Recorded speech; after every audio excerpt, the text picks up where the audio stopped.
Maraknya aksi begal motor dan kasus penjambretan di sejumlah wilayah Kota Lubuk Linggau membuat pihak kepolisian Polres Lubuk Linggau terus gencar melakukan patroli keliling.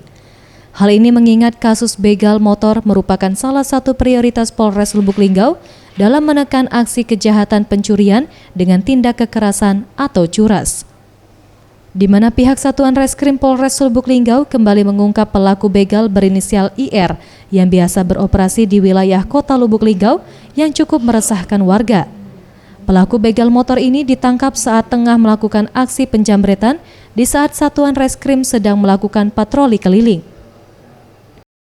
Tersangka IR ini memang sudah DPO kita pada saat kemarin anggota kita melaksanakan patroli dan melihat berpapasan dengan pelaku dengan mengendarai motor Honda Beat. Tangkap tangan langsung melakukan aksinya, melakukan jambret terhadap korban, sehingga dilakukan pengejaran terhadap tersangka, memepet pelaku dan akhirnya terjatuh.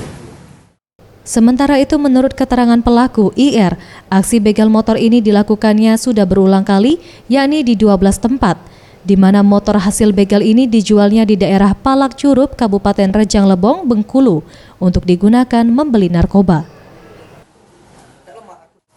Enggak tahu. Lebih dari 10? Iya. Sabu. Hah? Tawakan gitu. Kayak keluar. Berapa sekali motor dijual motor itu? Ini kantung enggak? Ya, biasanya harganya berapa, Pak? 2 juta. 2 juta. Kini pelaku gembong begal dan residivis ini telah diamankan di Mapolres Lubuk Linggau dan terancam pasal 365 dengan ancaman hukuman 7 tahun penjara.